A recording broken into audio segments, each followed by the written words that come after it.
एक छोटे से रेगिस्तानी गांव में, जहां रेत के टीले हवाओं के साथ नाचते थे और दूर दूर तक सिर्फ कैक्टस और जंगली झाड़ियां नजर आती थीं, वहां अली नाम का एक गरीब आदमी रहता था। गांव का नाम था सहरावत, जो राजस्थान की सरहद पर बसा था, जहां पानी की एक एक बूंद कीमती थी और जीवन की जद्दोजहद हर रोज की कहानी। अली के पास था बस एक पुराना मिट्टी का घर, जिसकी दीवारें बारिशों में बह जाती थीं और छत पर सूखी घास की परतें। उसके साथ था उसका वफादार कुत्ता राजा, जो काले रंग का था, मजबूत बदन वाला और आंखों में ऐसी चमक कि लगता था वह इंसानों की भाषा समझता हो। राजा अली का साया था, दिन रात साथ, कभी शिकायत नहीं, कभी थकान नहीं। हर सुबह जब सूरज की पहली किरणें रेत को सुनहरा कर देती, अली अपनी थकी हुई टांगों के साथ जंगल की ओर निकल पड़ता। जंगल कहने को जंगल था, लेकिन वहां पेड़ कम और कंटीली झाड़ियां ज्यादा। वह घंटों टहनियां काटता, पसीने से तरबतर हो जाता, फिर उन्हें गठरी में बांधकर गांव के बाजार में ले जाता। बाजार में धूल भरी सड़कें, छोटी छोटी दुकानें और लोग जो मोल भाव में उस्ताद थे। अली की गठरी मामूली दामों में बिकती, बस इतनी कि वह एक वक्त की रोटी और कुछ सूखे मेवे खरीद सके। कभी कभी तो खजूर भी नहीं मिलते और वह भूखे पेट राजा के साथ घर लौटता, लेकिन राजा कभी शिकायत नहीं करता, बस अली की गोद में सिर रखकर सो जाता, जैसे कह रहा हो कि सब ठीक हो जाएगा। अली की पत्नी आयशा खूबसूरत थी, गोरी चिट्टी, लंबे बालों वाली, लेकिन उसकी जुबान ऐसी तेज कि तीर की तरह चुभती। वह गरीबी से तंग आ चुकी थी। हर रोज वह सोचती कि काश उसकी शादी किसी अमीर घर में हुई होती, जहां सोने के गहने और रेशमी कपड़े होते। आयशा अली को नाकारा समझती, बदकिस्मत कहती। तुम क्या हो, बस लकड़ियां ढोने वाला एक मजदूर, वह ताने मारती। अली चुप रहता, क्योंकि वह जानता था कि गरीबी इंसान को चिड़चिड़ा बना देती है। लेकिन आयशा का गुस्सा दिन ब दिन बढ़ता जाता। वह पड़ोसनों से कहती, मेरा पति तो बस सपनों में जीता है, न कोई कमाई, न कोई रुतबा। एक शाम जब आसमान काला हो चुका था और तेज बारिश की बूंदें रेत को गीला कर रही थीं, अली भीगा हुआ थका हारा घर पहुंचा। उसके हाथों में लकड़ियों की गठरी थी, जो अब भारी बोझ लग रही थी, लेकिन घर के दरवाजे पर जो मंजर था, उसने उसके दिल को चीर दिया। आयशा बाहर खड़ी थी, आंखों में आग, चेहरे पर गुस्सा। निकल जाओ मेरे घर से, मनहूस आदमी, वह चीखी। अब मुझे तुम्हारी कोई जरूरत नहीं, तुम्हारी वजह से मेरी जिंदगी बर्बाद हो गई। अली सन्न रह गया, उसकी आवाज कांपती हुई निकली। आयशा, क्या तुम होश में हो? मैं कहां जाऊंगा? ये तो मेरा घर है, हमारा घर। आयशा ने और तेज चीख कर कहा, जहां मन करे जाओ, अपने उस कुत्ते राजा के साथ रहो, वह तुमसे ज्यादा काम का है। कम से कम वह भौंक कर घर की रखवाली तो करता है, तुम तो बस बोझ हो। अली की आंखें नम हो गईं। उसने गठरी नीचे रखी, अपना दिल का बोझ उठाया और चुपचाप चल पड़ा। राजा उसके पीछे पीछे चल रहा था, जैसे वह समझ रहा हो कि आज उसके मालिक का दिल बुरी तरह टूट चुका है। बारिश की बूंदें उनके चेहरे पर गिर रही थीं, लेकिन अली को लग रहा था कि वे आंसू हैं। गांव के आखिरी छोर पर पहुंचकर अली एक पुराने पीपल के पेड़ के नीचे बैठ गया। पेड़ की जड़ें फैली हुई थीं, जैसे कोई बूढ़ा इंसान अपनी कहानी सुना रहा हो। अली ने आसमान की तरफ देखा। या खुदा, मेरे पास इस वफादार कुत्ते के अलावा कुछ भी नहीं बचा, तू ही मेरा सहारा है। राजा उसके पास बैठ गया, अपनी जीभ से उसके हाथ चाटने लगा, जैसे कह रहा हो कि मैं हूं ना। रात ढलती गई, ठंड बढ़ती गई। अली उठा और जंगल की उस दिशा में चल पड़ा जहां कोई इंसान नहीं जाता था। वहां पुराने खंडहर थे, भूतिया कहानियां सुनी जाती थीं। चलते चलते उन्हें एक पुरानी टूटी फूटी झोपड़ी दिखी, जो सालों से खाली पड़ी थी। दीवारें दरक रही थीं, छत पर जंगली घास उग आई थी। अली ने अंदर जाकर कुछ सूखी लकड़ियां इकट्ठी की, पत्थरों से चिंगारी पैदा की और आग जलाई। आग की लपटें झोपड़ी को रोशन कर रही थीं, गर्मी दे रही थीं। वह मिट्टी के फर्श पर लेट गया, राजा उसके बगल में। गरीबी मुझे क्या मिटाएगी राजा, जब तुम मेरे साथ हो तो मैं अमीर हूं। तुम 1000 इंसानों से ज्यादा सच्चे हो, अली ने कहा। राजा ने अपना सिर उसकी छाती पर रख दिया। रात आधी हो चुकी थी। अचानक राजा गुर्राने लगा, उसकी आंखें झोपड़ी के एक अंधेरे कोने पर टिकी। अली घबरा गया। क्या हुआ राजा, कोई जंगली जानवर है क्या? राजा ने पंजों से फर्श खोदना शुरू कर दिया। अली ने जलती हुई लकड़ी उठाई और रोशनी डाली।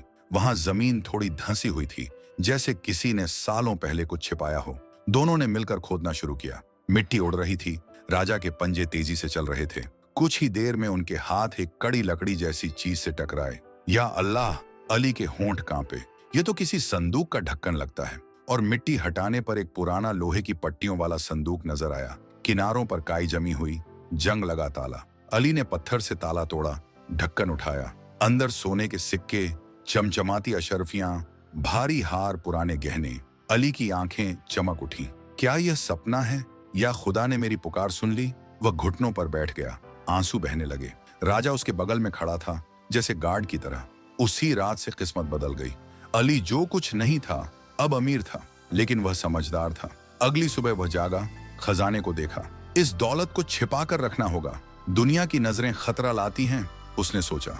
संदूक को मिट्टी से ढक दिया, थोड़े से सिक्के जेब में रखे और बाजार गया। बाजार आज पहले से ज्यादा जीवंत लग रहा था। मसालों की खुशबू, कपड़ों की दुकानें, बच्चों की हंसी। अली ने खुद और राजा के लिए रोटी, दूध, मेवे, राशन खरीदा, फिर चुपके से लौटा। रातें गुजरती, वह जरूरत भर सोना निकालता, माल खरीदता, बेचता। धीरे धीरे व्यापार समझ आया। चंद हफ्तों में बाजार के कोने में उसकी छोटी दुकान बनी, जहां तौल हमेशा सही, दाम वाजिब। लोग कहते, अली की दुकान में बरकत है। अली अभी भी उसी झोपड़ी में रहता। रात को राजा से कहता, मेरे दोस्त, किसी को पता नहीं कि गांव का सबसे अमीर आदमी एक कुत्ते के साथ रोटी बांटकर खाता है। दौलत अगर दिल में उतर जाए तो आदमी बदल जाता है। मैं वैसा नहीं बनूंगा। दिन बीतते, ईमानदारी से तरक्की हुई। गांव वाले उसकी तारीफ करते, कुछ जलते।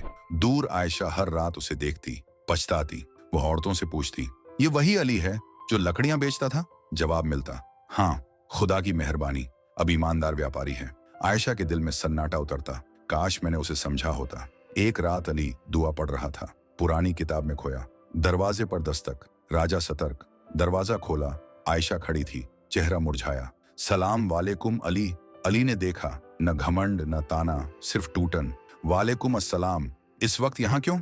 आयशा बोली, माफी मांगने। मैंने तुम्हें नहीं समझा, जुल्म किया। अली ने कहा, दिल माफ कर दे, लेकिन जख्म निशान छोड़ जाते। राजा उसे शक से घूर रहा था।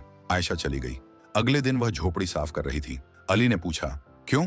वह बोली, समझ आया, इंसान की कीमत दिल से होती है। अली ने कहा, अगर गरीबी में कद्र की होती तो धक्का न देती।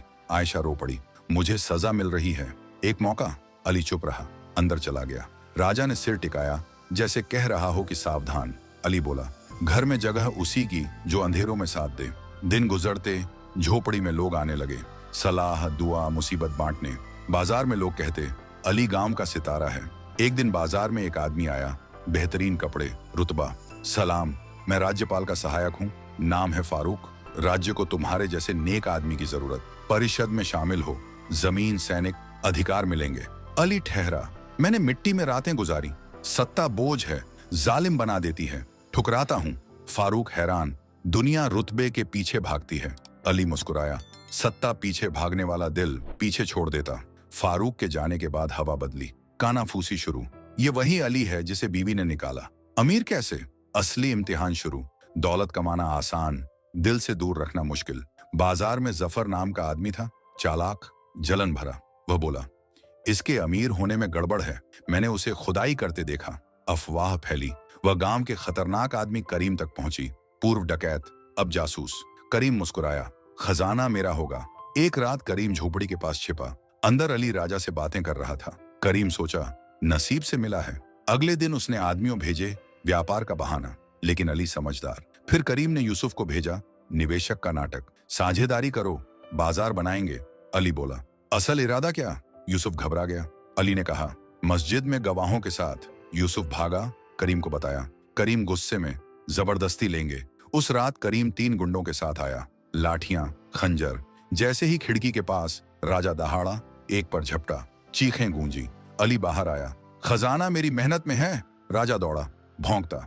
लोग जागे, दास्तान खुली। सुबह कचहरी, बुजुर्ग बोले, वफादार कुत्ता, लेकिन तुम ज्यादा। मुखिया ने ऐलान, करीम निकालो, जमीन अली को। अली ने जमीन पर बाजार लगाया, रोजी बढ़ी। एक सुबह आयशा आई शर्म से, गलत किया। अली बोला, गरीबी तोड़ देती, लेकिन सीखते हैं। अगर लालच में आई, लौट जाओ, अगर मोहब्बत में। दरवाजा खुला। आयशा बोली, उसी अली के लिए। अली ने हाथ थामा। नई शुरुआत। राजा उछला जैसे दुआ दे रहा, लेकिन कहानी यहाँ खत्म नहीं हुई। अली की तरक्की ने नए दुश्मन पैदा किए। करीम गांव से निकला, लेकिन बदला लेने की ठान ली। वह दूर के शहर में गया, जहां डकैतों का गिरोह था। वहां वह बोला, सहरावत में खजाना है, अली के पास, मदद करो, हिस्सा दूंगा। गिरोह का सरदार, नाम था बहादुर, हंसकर बोला, ठीक है, लेकिन धोखा दिया तो जान ले लूंगा। वे योजना बनाते, रातों में मिलते, हथियार जुटाते। इधर अली का जीवन सुकून से चल रहा था। आयशा अब बदली हुई थी, घर संभालती, अली की मदद करती, लेकिन रातें अब भी अली राजा से बातें करता। तुम्हारे बिना क्या होता? एक शाम बाजार में अफवाह फैली, डकैत आने वाले हैं। अली चिंतित लेकिन तैयार। वह गांव वालों से बोला, एकजुट रहो। रात आई, डकैत आए, घोड़ों पर, हथियार चमकते। करीम आगे, खजाना दो या जान लेंगे। राजा पहले भौंका, दौड़ा। अली लाठी लेकर बाहर। यहाँ खजाना नहीं, मेहनत है। लड़ाई शुरू। राजा एक डकैत पर कूदा, अली ने दो को गिराया। गांव वाले आए लाठियां लेकर।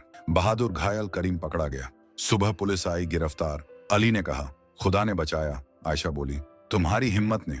समय बीता। अली अब गांव का मुखिया बना।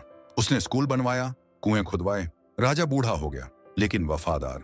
एक दिन अली राजा से बोला, तुम मेरी जिंदगी हो। आयशा मुस्कुराई। हम तीनों।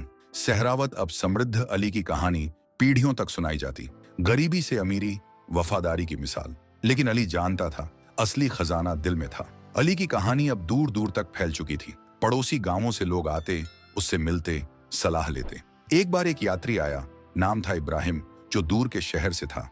वह बोला, सुना है तुमने खजाना पाया, सिखाओ कैसे। अली हंसा, खजाना जमीन में नहीं, सब्र में है।